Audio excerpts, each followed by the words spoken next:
Millionaire mocked a delivery girl until he learned she was a legal genius. He slammed the legal folder on the table. I don't care if she's your rising star. She's a waitress, not a lawyer. The silence in the boardroom crackled. And then she stood, calm, eyes steady. No, Sarah whispered, holding up a marked contract.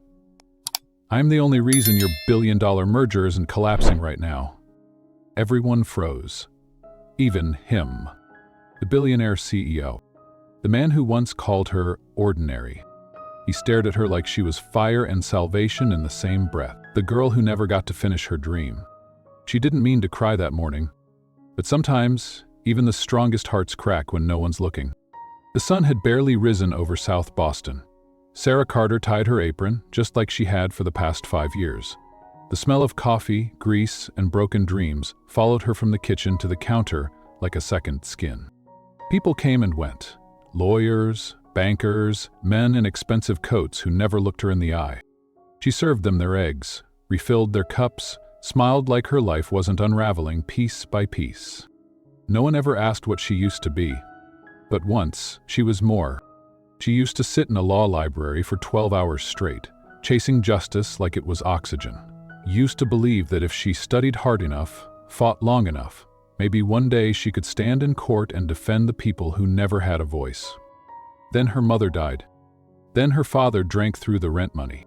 Then Sarah became the girl who dropped out before finals. The girl who came home because nobody else would. No one gave her credit for saving what was left of her family. They only saw a waitress who hadn't made it. She tried not to care. Really, she did.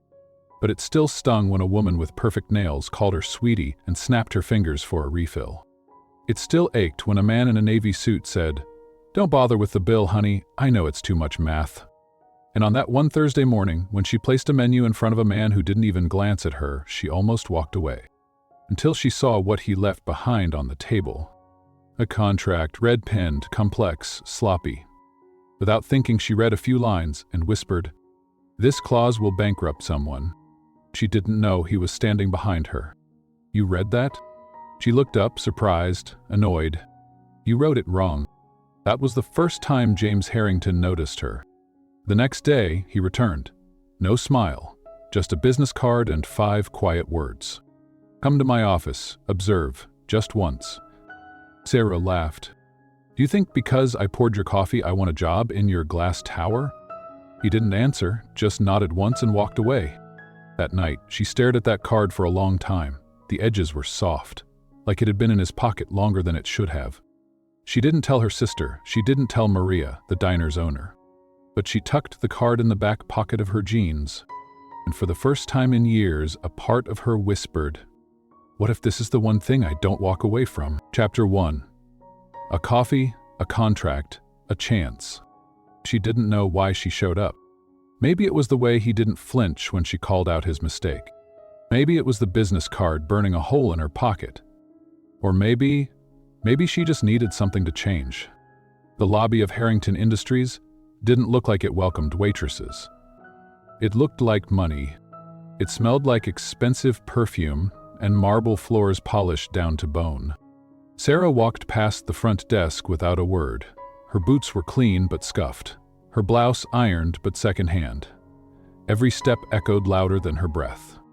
People stared. No one smiled. The receptionist raised an eyebrow. "Can I help you?" Sarah nodded once, her voice steady. "I'm here for James Harrington." The woman blinked, surprised, then picked up the phone. "Mr. Harrington, your guest is here." Guest. That word felt too big for her. The elevator doors opened without a sound. Sarah stepped in. 24 floors. One girl who didn't belong.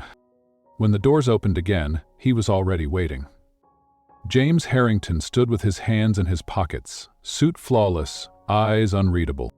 "You came," he said, as if he'd always known she would.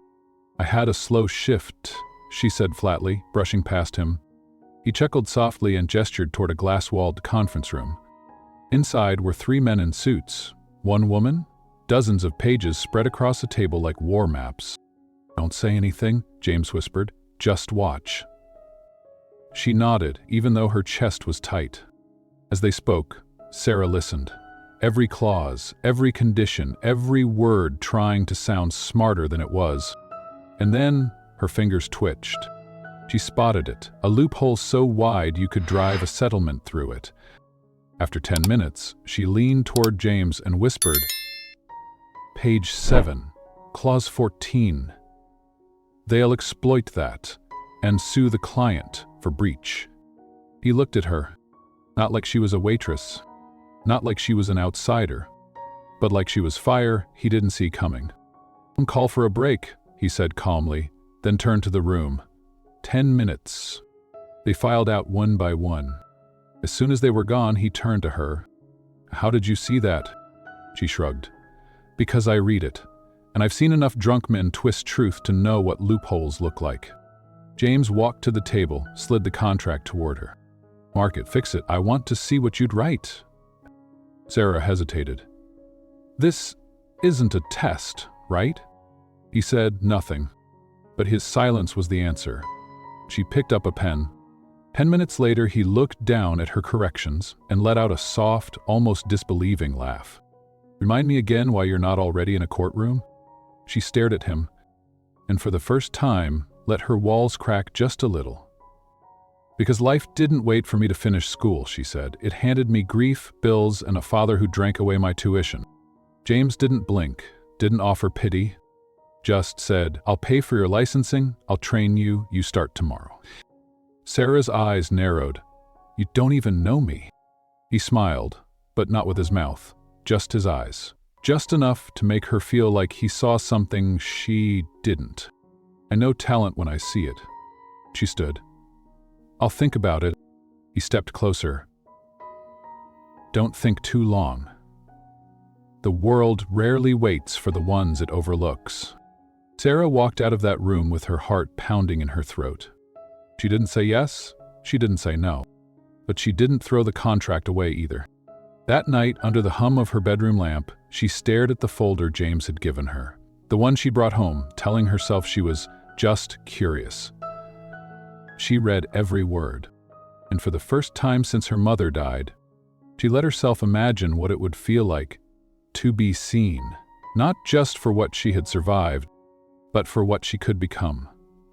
He saw a waitress, then he saw a lawyer, and someday she'd make sure the whole world saw her too. She walked into the lion's den with a smile. She wore the only blazer she owned.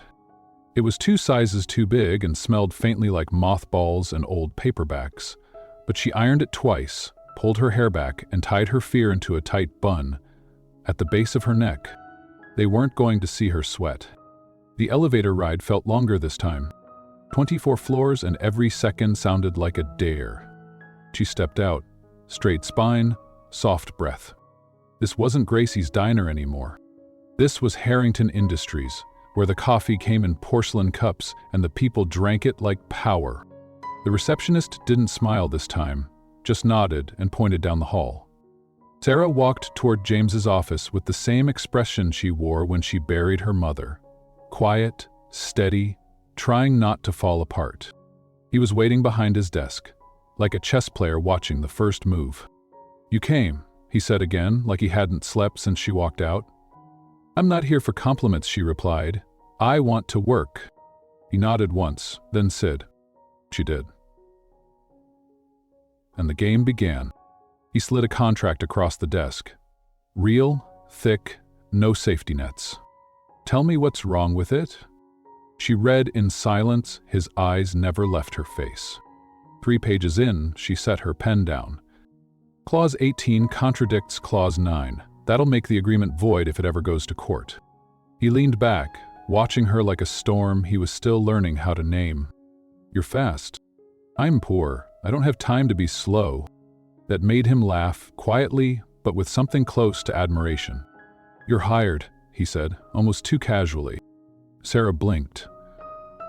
"That's it? Just like that?" "No." He stood. "There's one more thing."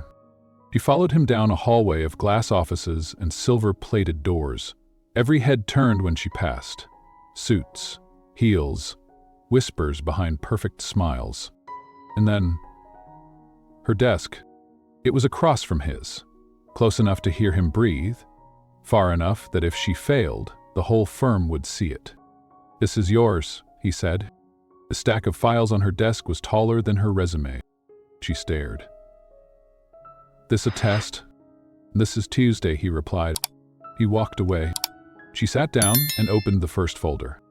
The numbers were wrong. The dates were sloppy. Someone had let this contract pass through 3 attorneys without catching basic errors. 15 minutes later, she was bleeding red ink across every page. When she looked up, he was watching her from across the room. "You've already found mistakes?" he asked. She raised an eyebrow. "Should I stop?" He smiled, quietly. "Keep going." By noon, the office had a new roomer. The CEO's assistant used to serve pancakes. Now she's correcting partners. By 2, the whispers grew teeth. That's when Marla, one of the senior attorneys, walked over with her perfect heels and clipped voice. "Look, sweetheart, I don't know how long you plan on playing lawyer, but some of us actually went to school for this." Sarah didn't flinch. She slid Marla's own contract across the desk, now marked with 5 legal violations. "Then you might want to start reading your own work," she said softly. "Because if I'm playing, you're losing." Marla didn't speak, just walked away, lips pressed so tight they almost disappeared. James hadn't moved from his office, but when Sarah glanced up, he was watching again. Not with amusement, with something like pride. That afternoon, she was called into a conference room. Real client, real risk, real pressure. James stood beside her as the CEO of a software firm flipped through papers, unimpressed. "Who is she?" he asked. "My assistant," James replied.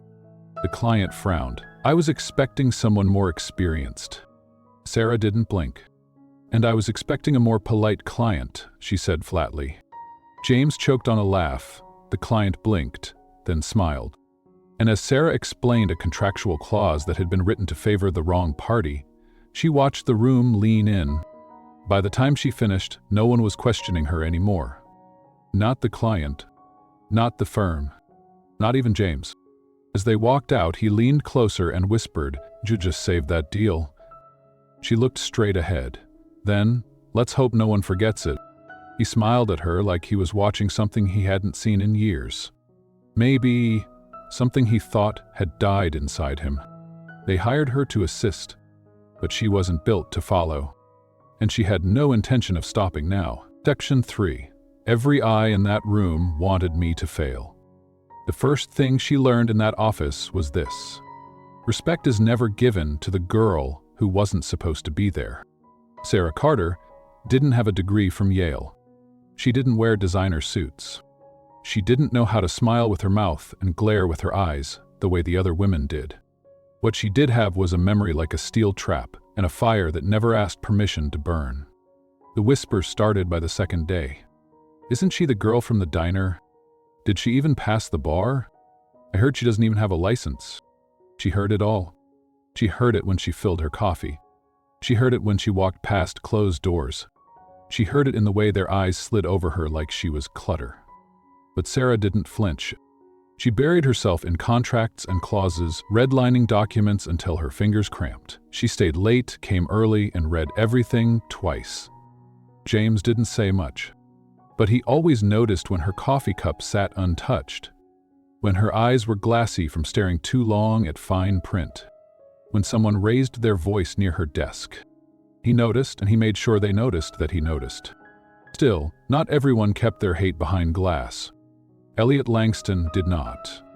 A mid-level attorney with a fragile ego and a fondness for underestimating women, Elliot walked into her space at noon sharp, dropped a thick folder on her desk, and said, "Let's see how fast the new girl folds." Sarah stared at the file. It wasn't hers. It was a mess. Old case files, contradictory terms, and a deadline in 3 hours. "This wasn't assigned to me," she said. He smirked. "It is now. Unless you're not ready for the big leagues." She picked up the folder. Her hand didn't shake. "You'll have it back in 2. He scoffed. "Good luck." She didn't need it. She just needed silence, a pen, and no one breathing down her neck. 1 hour later, she walked into the review meeting and handed it back. Annotated, corrected, and stapled. James scanned her edits, one brow lifting. You fixed all of this already? She just nodded. Elliot turned pale. James didn't say much, just looked at Elliot and said, "Next time you double-check your own work." Later that afternoon, she found a note paper-clipped to her desk calendar. No name, just 7 words. "They want you to fall, don't blink." She didn't have to guess who wrote it. James never said things out loud that he could say better with silence. That evening, as the office cleared, she walked past his door, folder in hand. He was still there, jacket off, sleeves rolled, forehead resting against his fingers like the weight of his world refused to sleep. She paused. "Don't they ever stop testing you?" she asked softly. He looked up, surprised, then nodded, slow. "Not when you look like you're winning." She lingered for a second, then said, "Good. I like the sound of footsteps behind me. Means I'm ahead." He didn't smile, not really, but his eyes warmed in that way they only did for her. And in that moment, something passed between them. Not romance. Not yet. Just mutual recognition of what it meant to build yourself from scratch. To walk into rooms where no one wanted you, and still choose to stay. They watched her, waiting for her to break. But she had already survived worse than stares. Chapter 4. The Clause That Could Cost a Fortune. It started with a sigh. James dropped the thick contract onto her desk, his brow tight, jaw even tighter. "Need your eyes on this one," he said. "Big client, bigger consequences." Sarah didn't answer. She just reached for the folder and started reading. Outside, the world spun as usual. Court deadlines, assistant phones ringing, the soft rhythm of lawyers pacing in Italian leather shoes. Inside that file? A landmine, buried right in Clause 42. It was subtle, intentionally vague language about performance failure and termination flexibility. But Sarah had seen these words before. Not in a boardroom, in her mother's hospital bills, in the fine print that let insurance walk away without paying. She circled the clause in red ink and underlined one word. Intentional. She walked into James's office without knocking. This clause, it gives the supplier full power to terminate without consequence. They'll use it the second they feel like it. James looked up from his laptop. His expression didn't change, but his fingers paused mid-keystroke. "You sure?" She nodded. "It's not a maybe. If this passes, your client could lose millions, and they won't even see it coming." He leaned back, hand on his jaw, thinking. Then he looked at her. Not like a boss, not like a CEO, like a man realizing someone just saved him from a very public, very expensive disaster. "I need to fix this by tonight," he said. "Can you stay?" She hesitated. "I close the diner for Maria on Thursdays." He blinked. "You still work there?" She nodded.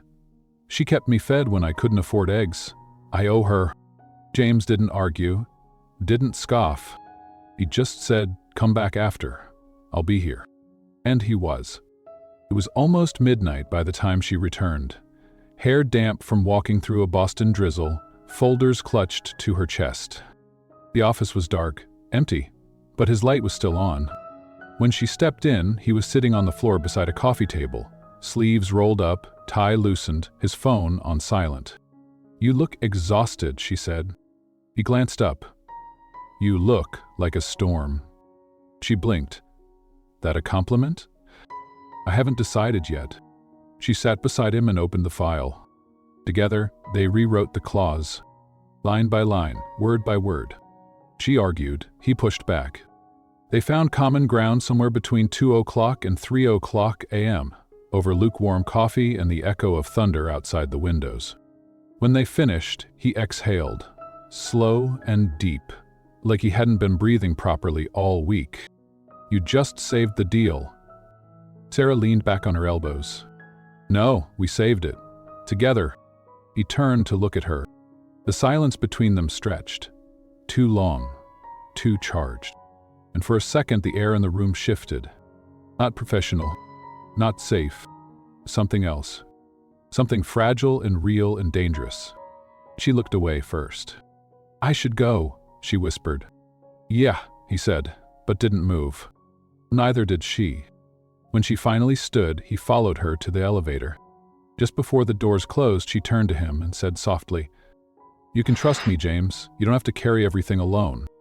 And then she was gone. He stood there for a long time after, staring at the empty hallway. Maybe it wasn't the contract she saved tonight. Maybe it was him. Some people fix legal disasters. Others fix the parts of you that no one else can see. Chapter 5. He asked me to trust him. I didn't know how. Trust. It's a small word. But when you've been left behind enough times, it feels heavier than a promise and sharper than a lie. Sarah sat at her desk the next morning, bleary-eyed, barely functioning. The ink on last night's contract was still drying, but her mind wasn't on the clause or the client. It was on him. The look in James's eyes when she'd said, "You don't have to carry everything alone." Like no one had said that to him before, like it wasn't something he believed he deserved. She didn't know what scared her more, the silence that followed, or the fact that she meant it. Before she could get lost in thought, Lena, the only assistant who didn't treat her like a threat, slid a coffee onto her desk and whispered, "Heads up, something's coming." Sarah looked up. "Something?"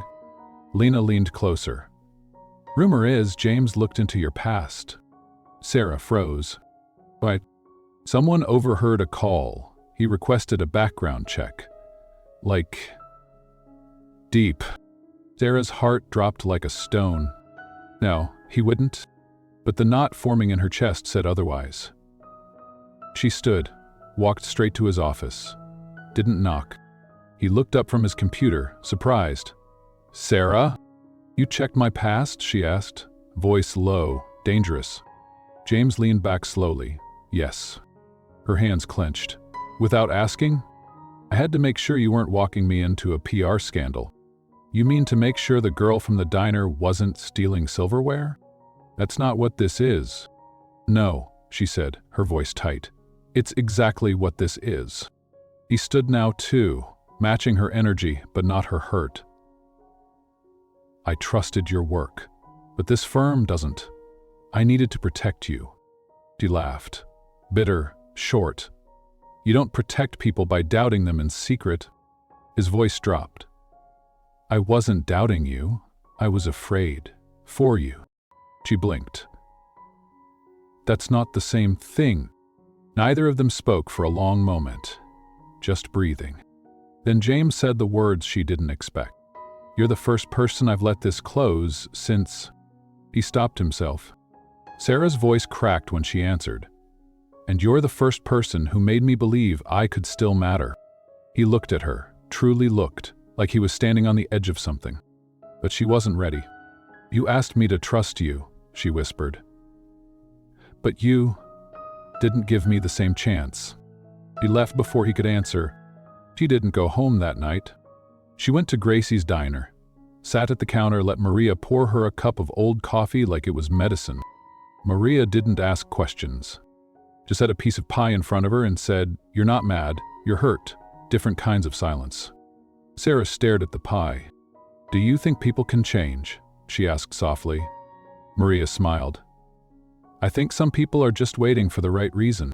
The next morning, James's office was quiet. No meetings, no assistant chatter, just one envelope waiting on Sarah's desk. Inside, a letter, handwritten. "Sarah, you were right. I asked you to trust me, but I didn't trust myself enough to let you in the right way. You're not just good at what you do.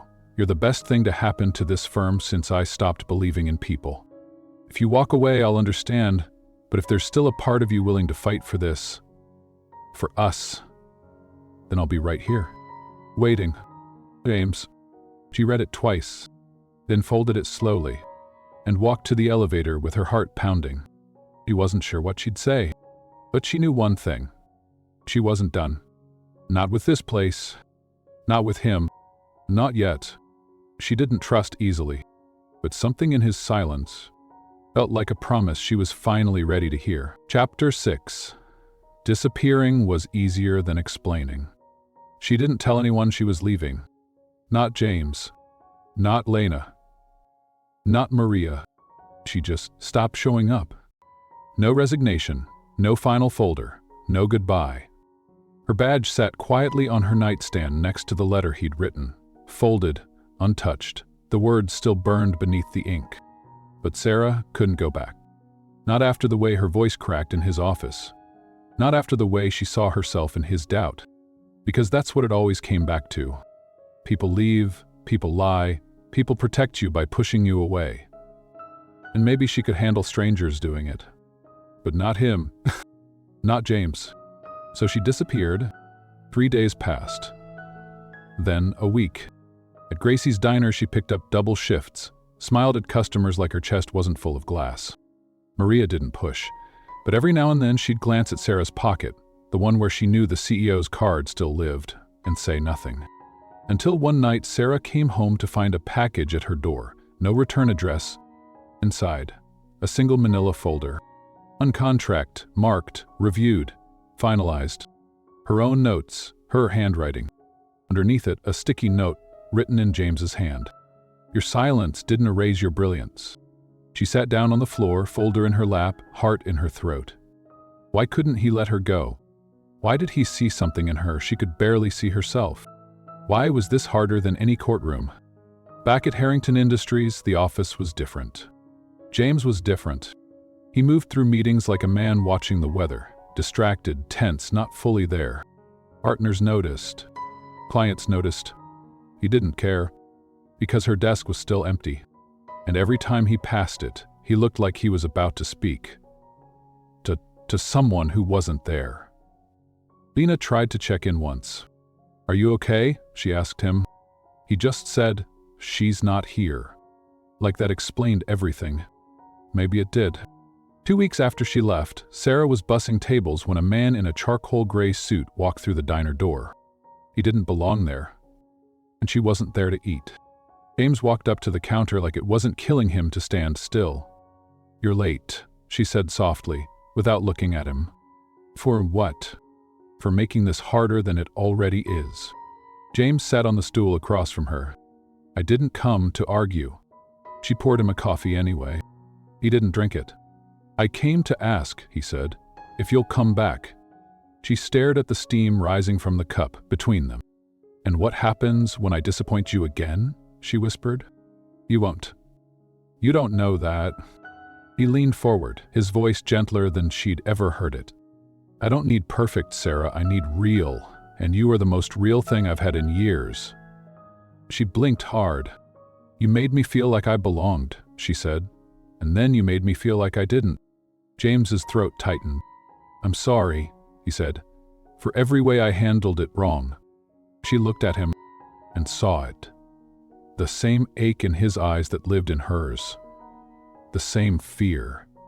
The same exhaustion from fighting battles no one else could see. He slid a new folder across the counter. Not a contract. Not a letter. An invitation. Her name at the top. Position. Permanent. Title. Senior Legal Consultant. I'm not hiring you because I owe you, he said. I'm giving you the place you already earned. She stared at the paper. And then at him. What if I say no? He smiled, tired but honest. Then I'll still come in here every week, order the worst coffee in the city, just to remind you that you don't get to run from the life that's waiting for you. She laughed, the first time in days.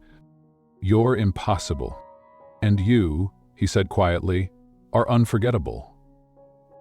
She picked up the folder, didn't answer. But this time, she didn't walk away. She disappeared to protect her heart. But when he came looking, she realized she hadn't been hiding. She'd just been waiting to be seen. Chapter 7. A letter on my door. A whisper in my heart. The office was louder when she came back. Not in volume, in eyes. Every hallway glance, every half-finished whisper. They all said the same thing. She left. He brought her back. But Sarah didn't explain herself. She didn't have to. Because James didn't look away when she passed him. He didn't flinch or pretend nothing had happened. He just watched her like she was the answer to a question he hadn't dared ask before. That day, she got her own office. No more folding chairs. No more shared desks. And on the door, her name, engraved in brass. Sarah Carter, Legal Consultant. She ran her fingers over the letters like they were unreal. Lena hugged her so hard, Sarah laughed. I was starting to think you were a fever dream, Lena whispered. Sometimes, Sarah replied, I thought I was too. That night she found a letter taped to her apartment door. No envelope, no decoration, just her name, in familiar handwriting. Inside, Sarah, I didn't know how to say this to your face. Maybe because it feels too much like truth. Maybe because I've forgotten how to be vulnerable without turning it into strategy. But this, it's not strategy. You challenge me. You slow me down when I'm rushing toward the wrong things. You make me remember who I was before I buried my heart under courtrooms and contracts. You make me want to believe again. That's terrifying, but so are most things worth wanting. James. She sat on the floor in silence, reading it again and again. It wasn't a love letter, not really. But it was raw, it was cracked open, and that meant more than flowers ever could. At the office, everything changed, subtly but completely. When Sarah entered meetings, people listened now. Not because of James, because of her. Her arguments were sharper, her voice steadier. But it wasn't power that moved her. It was something softer, something scarier. The way James looked at her when she wasn't watching. The way his hand hovered near hers during client reviews, but never touched. The way he said her name, slow, careful, like a line he was afraid to cross. One night, after a particularly difficult negotiation, they were the last two in the office. The city outside was quiet. Rain tapped softly against the windows. James walked into her office. No tie, no script. He held a glass of water in one hand and chick trestle stalk fell to the ground. He stopped trying because he had plenty to eat. Her words felt symbolic. Somehow. You handled that meeting better than I ever could, he said. Sarah leaned back in her chair. Still feel like I'm faking it. You're not. She looked at him and for the first time in days said what she'd been afraid to say. Why me, James? He stepped closer. Because you're the first person who made me want more than success. She didn't move. More what? He was quiet for a long moment. Then, barely above a whisper, more life, more feeling, more you. Sarah stood slowly. The silence between them wasn't awkward anymore. It was sacred. I'm not a fantasy, she said. I'm not here to fix you. I don't want to be fixed, he replied. I just want to stop pretending I don't feel this. She hesitated, then nodded. Own rule, she said softly. We don't lose ourselves in this. He smiled, that quiet, reverent kind. Dio. They didn't kiss. Not yet. But something shifted that night. A whisper in her heart, echoing louder than fear. Maybe this wasn't a mistake. Maybe, finally, it was home. It wasn't the letter that changed her. It was the way it made her feel, like someone had finally written her name. With their whole heart. Chapter 8. The Rooftop Confession. It happened after the win. A brutal negotiation. 3 weeks of pressure, strategy, endless nights, and then victory. Sarah delivered the final pitch, James backed her, and the client signed without a single question. The boardroom erupted in congratulations. But Sarah didn't stay for the applause. She walked out quietly, her hands were still shaking. Not from fear, from something deeper. Something unresolved. James followed her. Didn't say anything. Didn't have to. She led him up the back stairwell to the rooftop, the one place in the building that didn't echo with judgment or ambition. Just sky, and just silence. Just breath. The wind was cold up there, Boston air in late October. But Sarah didn't flinch. She stood near the edge, looking out at the city like it was something she almost trusted again. James stayed a few steps behind. I didn't expect you to leave the room, he said. She didn't turn around. I didn't expect you to follow me. A pause, then his voice, quieter. You were brilliant in there. She smiled, but it didn't reach her eyes. And yet here we are, still pretending none of this is real. He took a step closer. I'm not pretending. She finally turned. Her eyes were wet, but her voice didn't crack. Then what are we doing, James? His throat moved, but he didn't speak. You look at me like you want me, like you need me, but you never say it, and I'm tired of waiting for a man who only speaks in silence. She was trembling now, not from the wind, from holding it in too long. I'm not asking for some fairy tale, she said, but I won't be someone you admire from a distance. He looked shattered. I'm not trying to admire you, he said. I'm trying not to fall. She blinked. Too late. James stepped closer. His voice was raw now, exposed. I lost my wife 3 years ago. Not to death, to distance, to silence. I kept her at arm's length until she forgot how to reach back. Sarah's breath hitched. I swore I'd never feel that again, never let someone in like that. She stared at him. And then I walked into your elevator. A slow, broken smile tugged at the edge of his mouth. You walked in, and everything I'd built to protect myself cracked open. She took one step forward, then another, until they were barely inches apart. No more hiding, she whispered. No more fear, he answered. Then, finally, he kissed her. It wasn't rushed. It wasn't desperate. It was two people who had waited long enough, who had fought through silence, through walls, through every voice that said they didn't belong. It was slow and sure and soft, and it broke her open. When they pulled apart, James rested his forehead against hers. I can't promise I won't mess this up, he said. She closed her eyes. I don't need perfect, I just need real. He smiled. Then we're already better than where we started. Above them, the stars were beginning to show. And for the first time in her life, Sarah didn't feel like she was reaching for something out of her league. She felt seen, chosen, safe. She didn't say it out loud, but in her heart she whispered, I think I just found the place I belong. Some confessions are loud.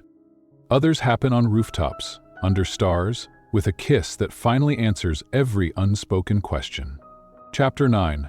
She didn't just change my company, she changed me. After the rooftop, nothing was officially said. No announcement, no label, no grand reveal, but something shifted and everyone felt it. They didn't hold hands in the office. They didn't sneak glances in meetings. But James's voice softened when he said her name. And Sarah, she started looking at him like she wasn't afraid to be seen anymore. The firm was thriving. Big wins, new clients, headlines. But the real shift? It wasn't in profits or publicity. It was in him. James Herringer, the man once known for firing people mid-sentence and speaking in pure strategy, started asking questions like, are you sleeping enough? Do you need a break? Do you feel heard? And when Sarah answered, he listened. Every time, the partners noticed. So did the board. But no one dared say what they all thought, that the woman from the diner had done more than fix their contracts. She had healed their CEO. And maybe, in small ways, herself too. One afternoon, they worked late in the conference room, just the two of them. No cases, no deadlines, just reviewing policy updates, quietly side by side. At one point, Sarah reached for the same page he did. Their fingers touched. He didn't pull away. Instead, he turned his hand over and let her hold it. No words, just the quiet hum of closeness finally allowed. I don't know how I did all this without you, he whispered. Sarah smiled softly. You didn't. You survived it. He looked at her. And now? She looked back. Now we live it. At home, she was different too. She laughed more with her sister. She started talking about finishing her degree. She let herself daydream again. Not about fairy tales. About futures. Real ones. Ones where she wasn't always struggling to prove she belonged. Because every time James said we instead of I in front of others, she felt her heart rise just a little higher. He didn't try to make her smaller. He made space. Then came the Gawa, annual firm fundraiser.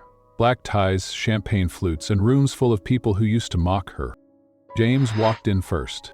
Sarah followed behind in a deep blue dress that made the entire lobby go still. He offered his arm. Not discreetly, not politely. proudly, as if to say, she's not the girl from the diner anymore. She's the woman who saved this company and saved me. At the center of the room, Marcus, the rival lawyer who once called her temporary, raised a glass. To the rising star. James's voice cut in before Sarah could respond. She's not rising, he said calmly. She's already where most of us are still trying to reach. The room went quiet. Sarah didn't look away from him, because for the first time in her life, she didn't feel like she was climbing anymore. She was standing, equal, steady, seen. Later that night, as they stood outside under the city lights, James wrapped his jacket around her shoulders and whispered, "You didn't just change my company." She looked up. "You changed me." And he meant it. Not as a compliment, not as romance, as truth. Some people walk into your life and fix a moment. Others walk in and quietly rebuild everything you forgot was broken. Chapter 10. A proposal hidden in a contract. She almost missed it. The last page of the folder James left on her desk that morning looked like every other legal document. Clean, structured, quietly complicated. She read through the clauses, like she always did. Deadline clauses, liability limits, and then at the bottom in smaller font than usual, Clause 27, Permanent Partnership. Should the undersigned accept all previous terms, this agreement shall not only signify professional unity, but a lifelong one. Sarah's eyes froze. Right beneath that line, Sarah Carter, future partner, in-law and in life? And there it was. The box. Not for initials, much for an answer. Her fingers trembled as she reached for it. Before she could even breathe, Lena burst in, holding something behind her back and a grin that didn't even try to hide. "I was told to give you this," she said, practically bouncing. Sarah blinked. "What is it?" Lena placed a small dark suit box beside the contract and stepped out of the room without another word. That night, he took her to the rooftop. Same place where they'd kissed. Same skyline. Same stars.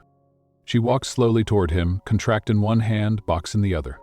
James turned as she approached, his face unreadable for once. "I thought lawyers weren't supposed to hide important clauses in fine print," she said softly. He smiled, almost nervously. "I thought you'd catch it." She held up the folder. "You almost got away with it." "I wasn't trying to get away," he said.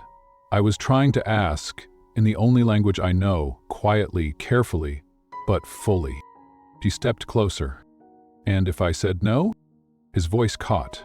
"Then I'd still be the man who loved you anyway." Silence. The kind that holds its breath for something holy. Sarah opened the box. Inside, a ring, simple, silver, honest. Like everything he'd never dared offer until her. She didn't cry. She didn't laugh.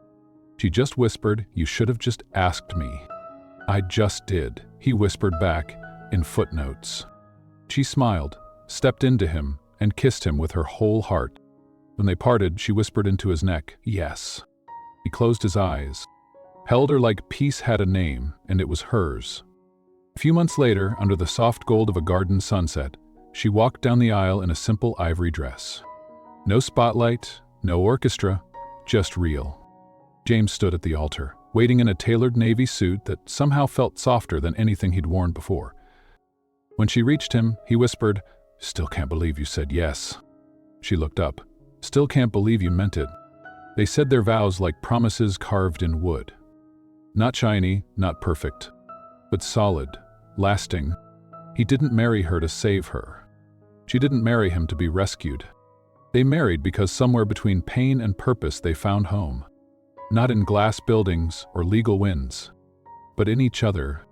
She started as the girl who served coffee to lawyers. She became the woman a billionaire couldn't live without, the ones who were never meant to meet. She never imagined her story would end like this.